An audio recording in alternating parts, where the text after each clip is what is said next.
부처님 시신이 7일간 타지 않은 이유. 일부 열반의 순간. 기원전 483년 쿠시나가라. 부처님께서는 사라수 나무 두 그루 사이에 누워 계셨습니다. 80세의 노구였습니다. 45년간 쉬지 않고 진리를 전하시며 인도 전역을 걸어 다니셨던 몸이었습니다.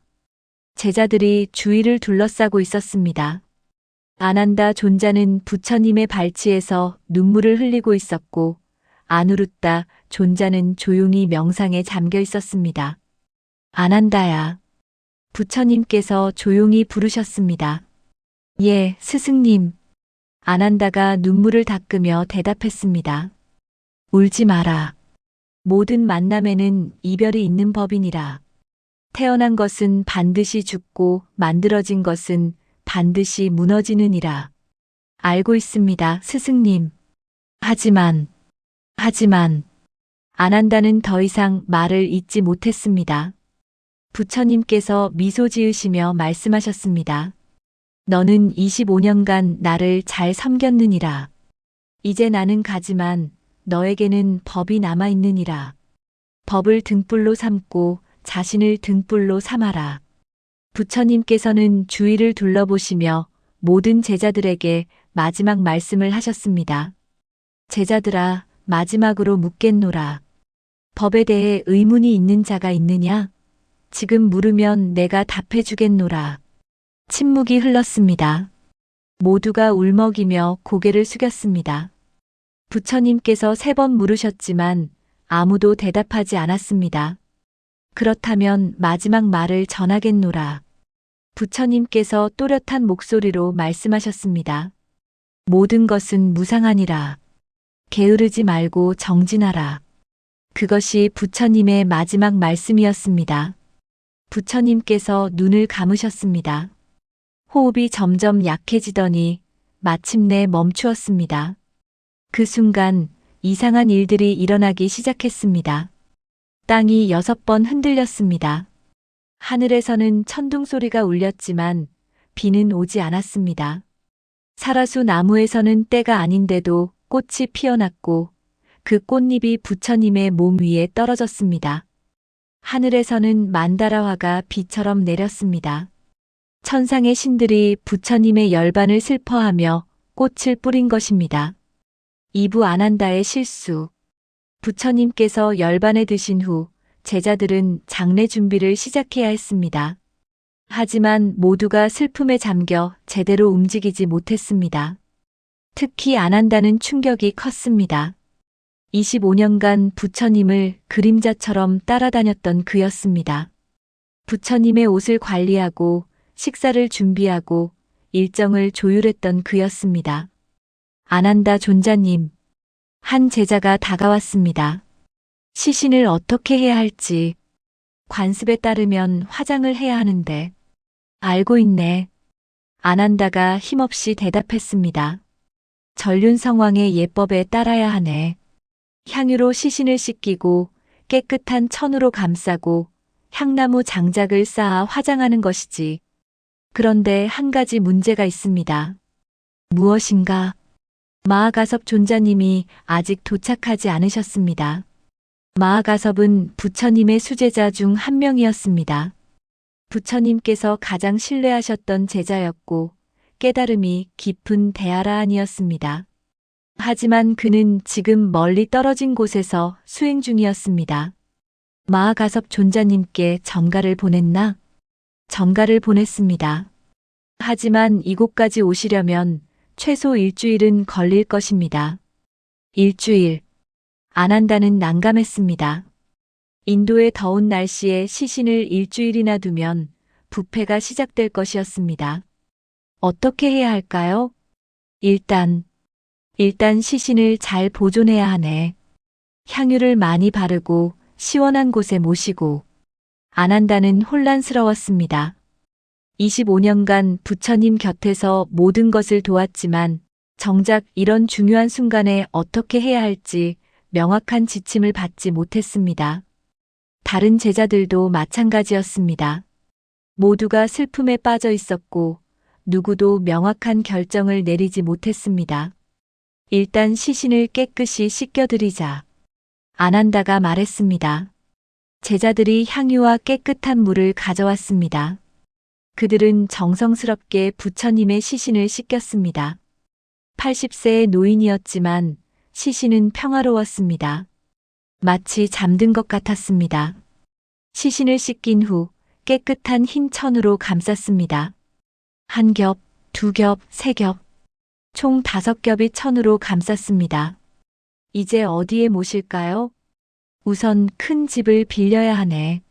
마하가섭 존자님이 오실 때까지 모실 곳이 필요하네. 쿠시나가라의 한 부자가 자신의 큰 집을 제공했습니다. 제자들은 부처님의 시신을 그곳으로 옮겼습니다. 하지만 아난다는 한 가지 중요한 것을 잊었습니다. 화장 준비를 미리 해두지 않은 것입니다. 삼부불이 붙지 않는 장작. 일주일이 지났습니다. 마하가섭이 500명의 제자들과 함께 도착했습니다. 늦어서 죄송합니다. 마하가섭이 부처님의 시신 앞에 무릎을 꿇으며 말했습니다. 스승님, 제자가 왔습니다. 마지막 인사를 드리러 왔습니다. 이상한 일이 일어났습니다. 부처님의 시신을 감싼 천이 저절로 벗겨지기 시작한 것입니다. 5겹의 천이 하나씩 천천히 펼쳐졌습니다. 제자들이 놀라 서로를 바라보았습니다. 무슨 일입니까? 천이 저절로. 천이 모두 벗겨지자 부처님의 발이 드러났습니다. 마하가섭은 깊이 절을 올리고 부처님의 발에 이마를 댔습니다. 스승님, 감사합니다. 제자를 기다려주셔서 감사합니다. 그러자 천이 다시 저절로 부처님의 몸을 감쌌습니다. 기적입니다. 한 제자가 외쳤습니다. 부처님께서 마하가섭 존자님을 기다리고 계셨습니다. 마하가섭이 일어나 아난다에게 물었습니다. 시신의 상태는 어떻습니까? 일주일이나 지났는데. 그것이 이상합니다. 아난다가 당황한 표정으로 대답했습니다. 전혀 부패하지 않았습니다. 마치 방금 돌아가신 것처럼. 그것은 다행이군요. 그럼 이제 화장 준비를 해야겠습니다. 제자들이 향나무를 모으기 시작했습니다. 큰 장작더미를 쌓았습니다. 쿠시나가라의 마을 사람들도 도왔습니다. 모두가 최고급 향나무를 가져왔습니다. 장작더미 위에 부처님의 시신을 모셨습니다. 온갖 향료와 꽃으로 장식했습니다. 이제 불을 붙이겠습니다. 한 제자가 횃불을 들었습니다. 그런데 이상한 일이 또 일어났습니다. 불이 붙지 않는 것입니다. 횃불을 장작에 갖다 대도 불꽃이 튀지 않았습니다.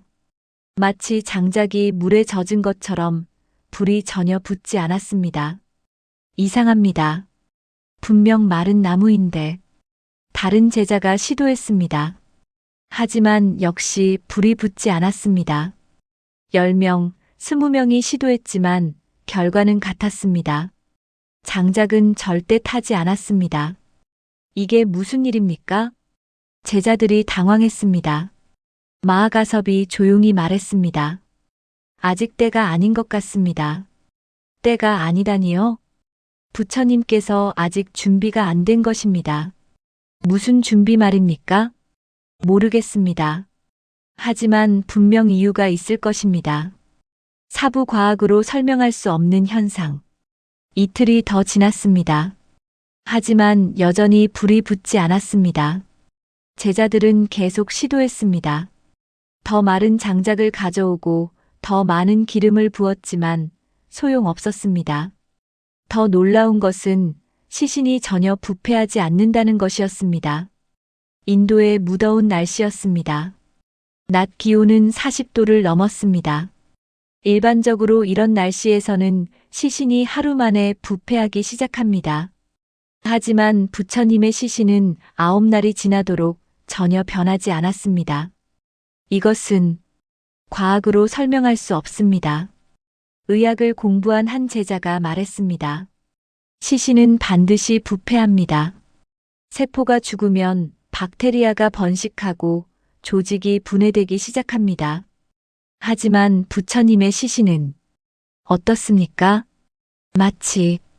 마치 살아있는 것 같습니다. 아니, 살아있다는 표현도 정확하지 않습니다. 시간이 멈춘 것 같습니다. 다른 제자가 물었습니다. 향유를 많이 발랐기 때문 아닙니까? 향유만으로는 이렇게까지 보존될 수 없습니다. 더구나 이 더운 날씨에 쿠시나가라의 사람들도 모여들었습니다. 소문이 퍼진 것입니다. 부처님의 시신이 부패하지 않는다더라. 불도 붙지 않는다더라. 기적이다. 사람들은 부처님의 시신을 보기 위해 줄을 섰습니다. 하루에 수천 명이 찾아왔습니다. 어떤 이는 절을 올렸고, 어떤 이는 꽃을 바쳤고, 어떤 이는 그저 멀리서 바라만 보았습니다. 오부 천상의 신들이 내려오다. 나흘째 되는 날 밤 아누루타 존자에게 환상이 보였습니다. 그는 천안통이라는 신통력을 가지고 있었습니다. 보통 사람이 볼 수 없는 것을 보는 능력이었습니다. 환상 속에서 수많은 신들이 하늘에서 내려오고 있었습니다. 도리천의 신들, 사천왕천의 신들, 범천의 신들, 온갖 천상의 존재들이 쿠시나가라로 모여들고 있었습니다. 무슨 일입니까? 아누루타가 한 천신에게 물었습니다. 우리는 부처님께 마지막 예를 표하러 왔습니다. 천신이 대답했습니다. 하지만 아직 화장이 시작되지 않았군요. 왜 그렇습니까? 불이 붙지 않습니다. 그것은 당연합니다. 당연하다니요? 아직 모든 준비가 끝나지 않았기 때문입니다. 무슨 준비 말입니까? 천신이 설명했습니다. 부처님께서는 생전에 수많은 사람들에게 법을 전하셨습니다. 왕들, 브라만들, 상인들, 농부들, 노예들, 신분과 계급을 가리지 않고 모두에게 가르침을 주셨습니다. 그렇습니다. 하지만 부처님께서 열반에 드셨다는 소식이 아직 모든 곳에 전해지지 않았습니다. 멀리 있는 제자들, 먼 나라의 신도들이 아직 모르고 있습니다. 그래서요? 부처님께서는 기다리고 계십니다. 모든 제자들이, 모든 신도들이 마지막 인사를 할 수 있을 때까지, 그때까지 시신은 부패하지 않을 것이고 불도 붙지 않을 것입니다. 아누루타는 깨달았습니다. 그렇구나. 부처님께서는 열반에 드신 후에도 우리를 배려하고 계시는구나. 육부 마지막 제자. 닷새째, 먼 곳에서 사람들이 도착하기 시작했습니다. 북쪽에서 온 제자들, 남쪽에서 온 제자들, 동쪽에서 온 제자들, 서쪽에서 온 제자들. 모두가 부처님의 열반 소식을 듣고 달려온 사람들이었습니다. 스승님, 부처님. 그들은 울며 부처님의 시신 앞에 절을 올렸습니다. 여섯째 날 더 많은 사람들이 왔습니다. 부처님께 직접 가르침을 받았던 제가 신도들이었습니다. 부처님께서 저희 마을에 오셨을 때가 기억납니다. 한 노인이 눈물을 흘리며 말했습니다. 저는 평생 도둑질을 하며 살았습니다. 하지만 부처님의 말씀을 듣고 삶을 바꿨습니다. 부처님께서 저를 구원해 주셨습니다. 한 여인이 말했습니다. 저는 아들을 잃고 미쳐버렸습니다. 죽은 아들을 안고 거리를 헤매었습니다. 하지만 부처님께서 제게 죽음의 의미를 가르쳐 주셨습니다. 제 마음에 평화를 주셨습니다. 한 젊은이가 말했습니다. 저는 인생의 의미를 찾지 못해 방황했습니다. 하지만 부처님께서 제게 진리를 보여주셨습니다. 이제 저는 길을 알았습니다. 수천 명의 사람들이 각자의 이야기를 했습니다. 부처님께서 자신의 삶을 어떻게 변화시켰는지 이야기했습니다. 일곱째 날 마지막 그룹이 도착했습니다. 그들은 멀리 스리랑카에서 온 사람들이었습니다. 부처님께서 생전에 스리랑카를 방문하셨을 때 제자가 된 사람들이었습니다. 드디어 왔습니다. 그들의 리더가 부처님 앞에 무릎을 꿇으며 말했습니다. 우리는 배를 타고 산을 넘고 강을 건너 이곳까지 왔습니다. 부처님께 마지막 인사를 드리기 위해 그들도 절을 올리고 꽃을 바치고 눈물을 흘렸습니다. 그리고 그날 저녁 이상한 일이 일어났습니다. 칠부 저절로 타오른 불. 해가 지고 있었습니다. 일곱째 날의 저녁이었습니다. 갑자기 장작더미가 흔들리기 시작했습니다. 무슨 일입니까? 제자들이 놀라 뒤로 물러섰습니다. 그리고 믿을 수 없는 일이 벌어졌습니다. 장작더미에서 저절로 불이 붙기 시작한 것입니다. 횃불도 대지 않았습니다. 아무도 불을 붙이지 않았습니다. 하지만 불은 저절로 타오르기 시작했습니다. 처음에는 작은 불꽃이었습니다. 장작 한 조각에서 시작된 불꽃이 점점 커졌습니다. 다른 장작으로 번져갔습니다. 저것을 보십시오. 아난다가 가리켰습니다. 불꽃은 평범한 불꽃이 아니었습니다. 색깔이 계속 변했습니다. 빨강, 주황, 노랑, 초록, 파랑, 남색, 보라. 무지개의 모든 색깔이 불꽃 속에 나타났습니다. 불은 점점 커졌지만 이상하게도 뜨겁지 않았습니다. 가까이 다가가도 열기가 느껴지지 않았습니다. 신비로운 불입니다. 마하가섭이 말했습니다. 이것은 일반적인 불이 아닙니다. 부처님의 몸을 태우는 성스러운 불입니다. 불꽃은 장작더미 전체를 감쌌습니다. 부처님의 시신도 불꽃에 쌓였습니다. 하지만 시신은 천천히 탔습니다. 급하게 타지 않았습니다. 마치 시간이 느리게 흐르는 것처럼 아주 천천히 타올랐습니다. 하늘에서 꽃비가 내렸습니다. 만다라화가 비처럼 쏟아졌습니다.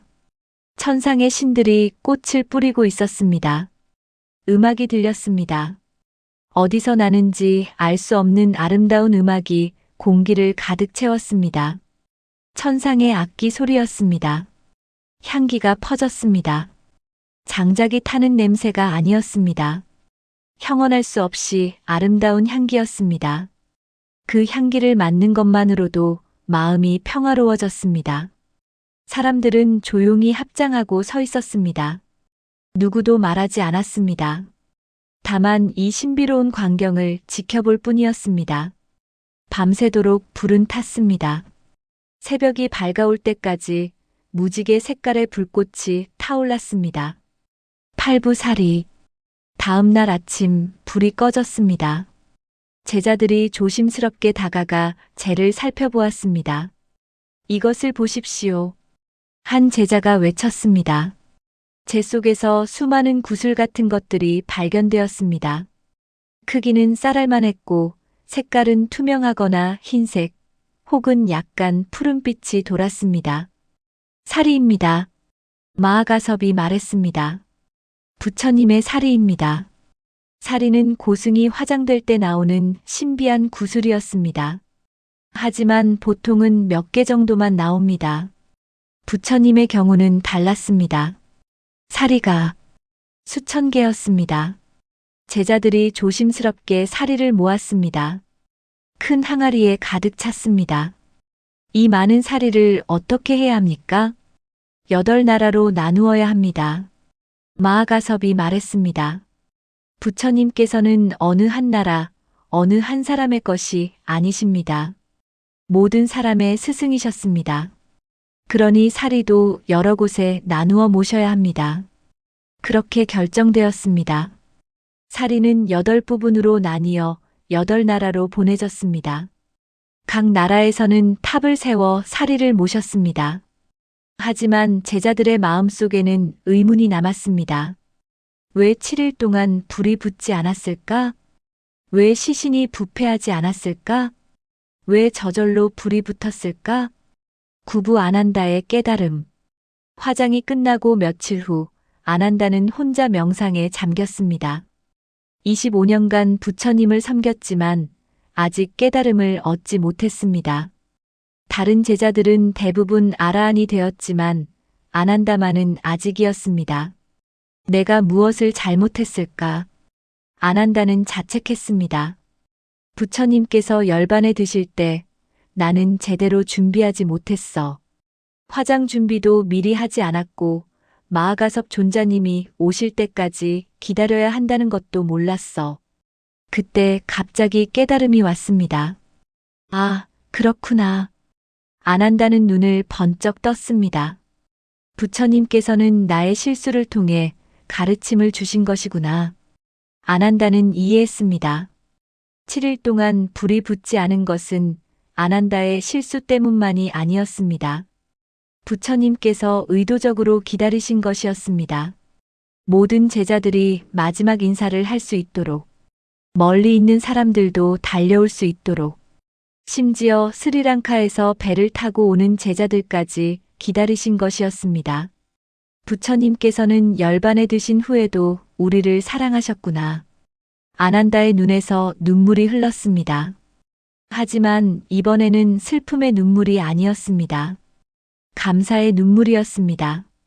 그리고 시신이 부패하지 않은 것은 아난다는 깨달았습니다. 부처님의 몸은 이미 완전히 정화되어 있었습니다. 45년간 계율을 지키고 명상하고 자비를 실천하신 결과였습니다. 보통 사람의 몸에는 독소가 가득합니다. 나쁜 음식, 나쁜 생각, 나쁜 감정이 몸에 쌓입니다. 그것이 부패를 빠르게 만듭니다. 하지만 부처님의 몸에는 그런 것이 없었습니다. 완전히 깨끗했습니다. 그래서 부패하지 않았던 것입니다. 그리고 저절로 불이 붙은 것은 그것은 하늘의 뜻이었습니다. 모든 사람이 인사를 마쳤을 때 완벽한 타이밍에 불이 붙은 것이었습니다. 안 한다는 모든 것을 이해했습니다. 그 순간 깨달음이 왔습니다. 안 한다는 25년 만에 아라한이 되었습니다. 10부 2500년 후의 발견. 시간이 흘러 현대로 왔습니다. 20세기 말 인도와 네팔에서 고고학자들이 놀라운 발견을 했습니다. 고대 탑들을 발굴하던 중 사리 항아리를 발견한 것입니다. 항아리 안에는 작은 구슬들이 들어 있었습니다. 크기는 쌀알만하고 색깔은 흰색이나 투명했습니다. 과학자들이 이 구슬들을 분석했습니다. 놀랍게도 이 구슬들은 보통 뼈가 타고 남은 재가 아니었습니다. 일반적으로 시신을 화장하면 칼슘 성분의 뼈 조각만 남습니다. 하지만 이 구슬들은 성분이 달랐습니다. 결정 구조를 가지고 있었습니다. 마치 보석처럼 규칙적인 분자 배열을 가지고 있었습니다. 이것은 설명할 수 없습니다. 한 과학자가 말했습니다. 인체를 아무리 높은 온도로 태워도 이런 결정 구조는 만들어지지 않습니다. 이것은 마치 자연스럽게 만들어진 보석 같습니다. 또 다른 놀라운 사실이 발견되었습니다. 사리를 X-레이로 촬영했을 때 내부에서 빛이 났습니다. 일반 뼈 조각에서는 절대 나올 수 없는 현상이었습니다. 이것은 과학으로 설명할 수 없습니다. 과학자들은 결론 내렸습니다. 물론 회의론자들도 있었습니다. 사리는 그냥 뼈 조각일 뿐이다. 신비로운 것은 없다. 하지만 직접 본 사람들은 알고 있었습니다. 이것이 평범한 것이 아니라는 것을. 끝. 우리에게 주는 가르침. 여러분, 이 놀라운 이야기는 우리에게 깊은 가르침을 줍니다. 첫째, 사랑은 죽음을 넘어섭니다. 부처님께서는 열반에 드신 후에도 제자들을 사랑하셨습니다. 모든 사람이 마지막 인사를 할 수 있도록 7일을 기다리셨습니다. 진정한 사랑은 살아서만 하는 것이 아닙니다. 둘째, 우리 몸은 우리가 먹고 생각하고 행동한 것의 결과입니다. 부처님의 몸이 부패하지 않은 것은 평생 깨끗하게 사셨기 때문입니다. 우리도 몸과 마음을 깨끗이 하면 건강하고 아름다운 삶을 살 수 있습니다. 셋째, 모든 일에는 완벽한 타이밍이 있습니다. 불이 저절로 붙은 것은 모든 조건이 완벽하게 갖추어졌을 때였습니다.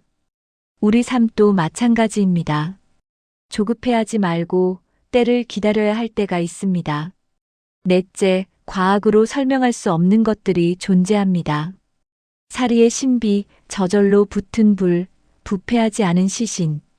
이 모든 것은 과학의 한계를 보여줍니다. 세상에는 물질 너머의 영적 차원이 존재합니다. 오늘 이 이야기를 마음에 새기시기 바랍니다. 부처님의 시신이 7일간 타지 않은 것은 단순한 기적이 아니었습니다. 그것은 사랑이었고 자비였고 완전함의 증거였습니다. 우리도 몸과 마음을 정화하며 살아가십시오. 좋은 음식을 먹고 좋은 생각을 하고 좋은 행동을 하십시오. 그러면 우리 삶도 아름답게 빛날 것입니다. 부처님의 가르침에 감사드리며 여러분 모두가 건강하고 평화롭기를 기원합니다. 클로드는 AI이며 실수할 수 있습니다. 응답을 다시 한번 확인해 주세요.